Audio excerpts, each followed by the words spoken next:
nama saya Samuel Giovanni Lintong, dan di video kali ini saya akan menjelaskan materi spiritualitas dengan judul materi kasih dan pengorbanan. Yang pertama kita akan bahas kasih. Kasih akan menjadi penggerak atau menjadi penyebab kita melakukan extraordinary atau bisa dikatakan lebih dari biasa. Ketika kita berbicara tentang kasih dan pengorbanan, ada ayat pendukung bahwa dalam 1 Korintus 9 ayat 2, yaitu kutipan dari kitab Yesaya 64 ayat 4, yang di dalamnya adalah yang punya maksud tentang apa yang belum ada tetapi akan diberikan. Contohnya, sebagai umat yang percaya kepada Tuhan Allah memberikan Yesus yang datang untuk menebus dosa umat manusia adalah yang dimaksud dengan kasih dan pengorbanan. Dan juga jika berbicara kasih pengorbanan itu adalah saling mengasihi, sudah ada sejak dari perjanjian lama. Tapi Yesus mengatakan bahwa mengasihi itu baru atau terjadi saat zaman Yesus.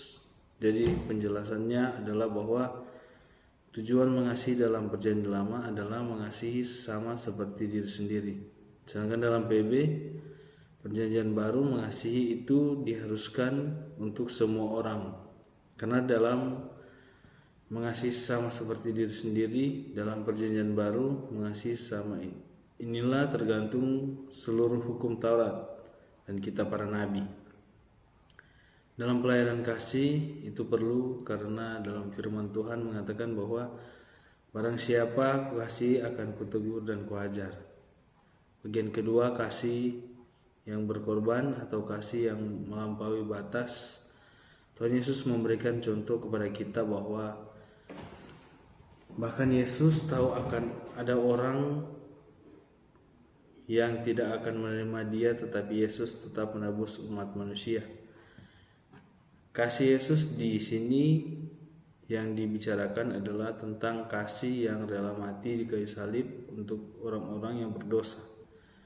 Jika kita berbicara tentang pengorbanan Yesus dalam Alkitab, maka kita akan menemukan ada 3 hal yang harus kita ketahui, karena banyak orang menganggap hanya ada satu alasan dalam pengorbanan Kristus padahal ada 3, yaitu yang pertama Genesis, atau tidak menganggap kesetaraannya sebagai Tuhan sebagai dasar, atau Yesus tidak menggunakan latar belakangnya agar bisa menyelamatkan semua orang yang dikasihi bahkan saat manusia masih berdosa.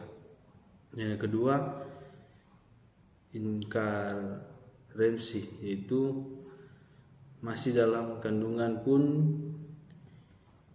itu adalah suatu pengorbanan dari khusus, dan bahkan Yesus masih di kandungan banyak macam ancaman yang datang, tetapi Tuhan masih cinta, maka Tuhan rela mengambil risiko dalam rancangannya yaitu rancangan untuk menyelamatkan umat manusia.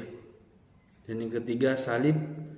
Banyak orang menganggap bahwa pengorbanan Tuhan Yesus hanya dalam pengorbanan kayu salib. Jadi banyak pemahaman yang hanya tahu bahwa Yesus berkorban hanya di kayu salib. Pemahaman ini tidak salah, tetapi harus kita ketahui bahwa berkorban bukan hanya di salib, tetapi Tuhan juga berkorban dengan datang ke dunia sebagai manusia. Dan kita bisa pahami di sini bahwa Tuhan pun rela datang ke dunia untuk menebus segala dosa umat manusia. Maka kesimpulannya di materi ini bahwa kenapa Tuhan rela berkorban untuk menebus dosa manusia.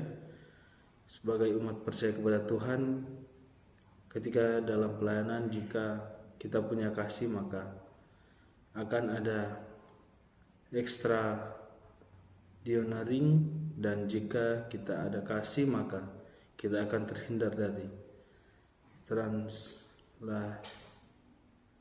profesional. Kiranya materi ini bisa memberkati kita semua dan bisa membantu dalam pelayanan kita. Terima kasih, Tuhan Yesus memberkati.